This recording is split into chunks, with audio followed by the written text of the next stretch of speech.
King LeClaire and Kate Chaplin.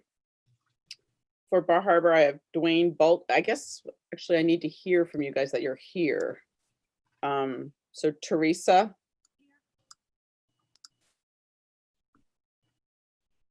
Hearing no Teresa. And Here, I'm here. Oh, there you are. All right. Kate Chaplin. We haven't seen her. All right. Kate's not here. All right. So for Bar Harbor, I have Dwayne Bolt. I'm here. See you. Yep. Robin Sue Tapley. I saw you.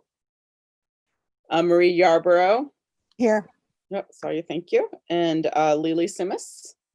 I'm here. All right. Great. Thank you. Voters for Southwest. I only have John Bench. Excuse me. No, Jim Sawyer down. I'm a voter, Heather. Ingrid. And anybody else? Susan Allen is here. I forgot to sign up, so. I'm here, but I'm not a voter. Okay, sorry. Okay. Do we know who else? Susan, you are the voter because John Bench is not here tonight. Oh, he's not. Okay. All right. Okay. So I have Ingrid and Jim Sawyer and Susan Allen for voting members. And you're all here. I see you, Jim. All right. For Tremont, I have Heidi Lawson. Here. See you. And Jessica Stewart. I thought I Here. saw you. Yeah. Okay, great. And that's all I have for voting members and attending. For Trenton, I have Gary Do you hear Burr. me? Yes, I'm. Who's that? Who was that just said that they're here? That was Jessica Stewart. Yeah. Oh, yes, Jessica, I did hear you. Thanks. So for Trenton, I have Gary Burr. And I see you, Gary. And Aaron Brown. Hello. Yes. Hey, there you are. All right, great. Swans Island, I don't have anybody, but I feel like Tammy is here. Yes, she is. All right, great. And then I don't have anybody for Cranberry or Frenchboro. Is anybody here from that? I don't see them, Heather. Okay, Is wonderful. it okay All to right. still vote if you didn't sign up, Heather? I'm sorry, what? Tammy. It's Tammy. If I didn't sign up, is it okay to still vote or? How's Oh, that? absolutely. Yeah, I'm just trying to clean up the sheet so that when we do have a vote, I go through and get everybody and don't miss anyone. Heather, this is Jessica Stewart. My Zoom got weird and I got kicked off for a second, but did you get me? I did get you, Jessica. Okay, Yeah, great. Okay. yeah, thank you. Heather, I'm here too for Trenton, Darcy. Okay, great. And are you a voter, Darcy? Tom's not here, so I think I have to, right? Or should. All right. Great, I have you on there. Heather, it's Kate Chaplin. I'm here and I'm voting for Matt Dessert too. Correct, yep. All right. I think I have everybody now. All right. Approval of the voucher via DocuSign. That went around. Hopefully everybody's seen that. And then the next is approval of minutes from May 4, 2020. So moved. Heidi? All right. Second it. Is there a second? Lily. Lily, thank you. Are there any comments or changes? Edits? All right, hearing none, we will now go through and vote. So Heather Jones, I approve. Teresa LeClaire. Yes, I approve. Thanks. Kate Chaplin. Approved. Hey, you might be on mute. Yeah, Okay. no, I got it. Dwayne Bolt. Approve. All right. Robin Sue Tapley. Approved. Thank you. Marie Yarborough. Approve. Thank you. Lily Simas. Approve. Thanks. Susan Allen. Approve. Okay. Ingrid Kashmar Approve. and Jim Sawyer. Approve. Thank you. Heidi Lawson. Approve. Jessica Stewart. Approve. Thank you. Gary Burr. Approve. Thank you, Darcy Throckmorton Approve. and Aaron Brown. Approve. Thank you. And then Tammy Tripler. Approve. All right. Thank you, everybody. Next, we move to public comment. And I have, hold on, I gotta find it. We received 5 public comment letters. And I need to read them into the meeting. So I'll go through and read those. And like I said, there's 5. It's in no particular order. The first one is from Susan Whitby, who's a speech and language therapist from Trenton Elementary School. She says, hello, I'm writing to ask you, the AOS board, to write a statement for our community, for our families, for our kids, and for the teachers that we as a school district and union will make the topic of racism and discrimination of all kinds a priority for discussion in all of our classrooms from pre-K through 12th grade. The ugly truth of the ever-present racism in America has come to the forefront of everyone's mind in our country with the most recent killings of unarmed Black adults. And I believe the time is ripe to reflect, plan, and take meaningful action to move this country toward a place where everyone is truly treated equally.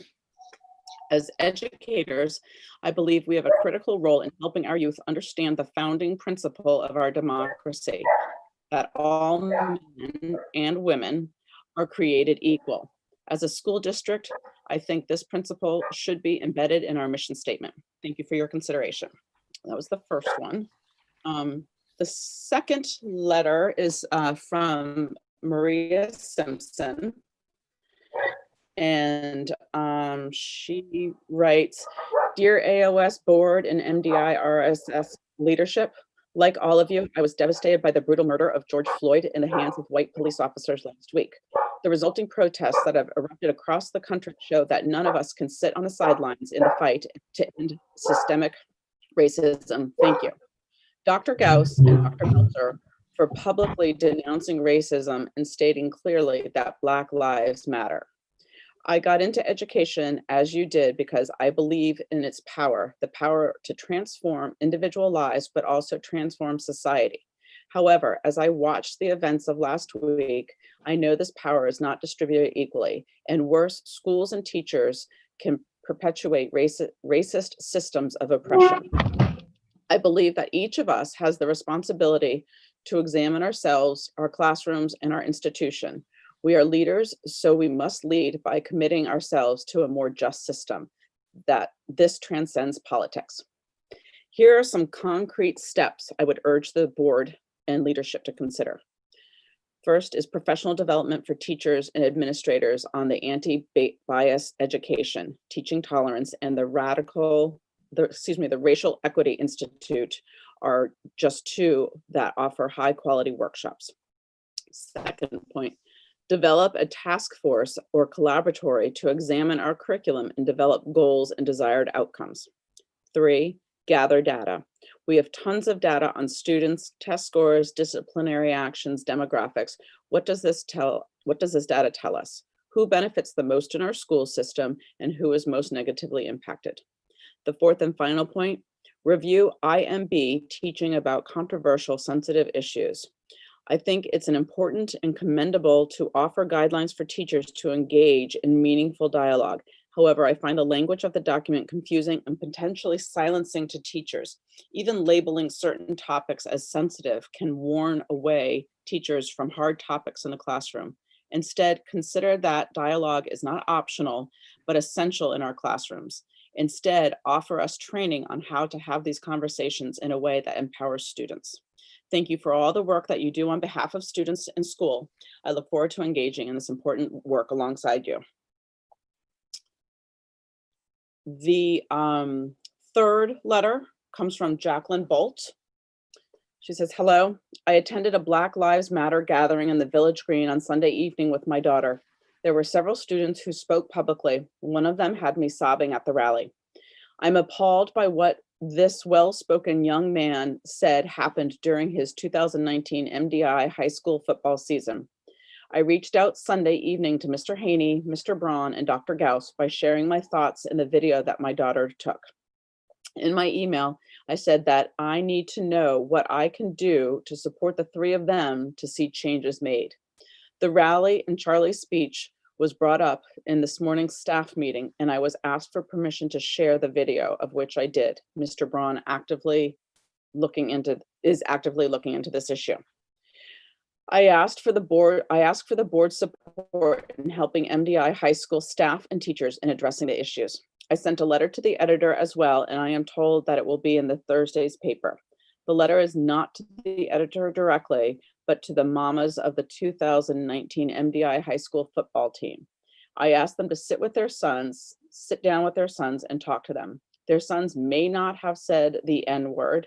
They may not have heard the others say it, but most definitely their sons have heard about the goings on in the field in the locker room. I suggested that after they talk with their sons, they have their sons to reach out to the school, acknowledge and apologize for their part in it. I would hope the sons will be part of the change. Most definitely, there should be a program to address racism before the very first football practice. If there isn't a fall season due to COVID-19, the players should still go through the racism program. I am fighting for Charlie's rights, and I hope he will choose to be in the 2020 season. I will be there for his first game cheering him on. I asked for the board's support in ensuring there is an anti-racism program. In the end of the video, Charlie asked us to do something if his story motivated us. So Charlie, I have heard you, and I will share your video directly. The fourth letter comes from Kate Mako from Bar Harbor. She says, "Dear AOS 91 and CES leadership, Connors Emerson leadership, I am an alumna of MDI High School, the parent of a student, and the partner of a teacher, both at Connors Emerson. Our educational communities are very important to me. Because of our country's current anti-racist uprising, it occurred to me I don't know much about how our schools address systemic racism, both in the K-12 classroom curricula and in training and support for the teachers.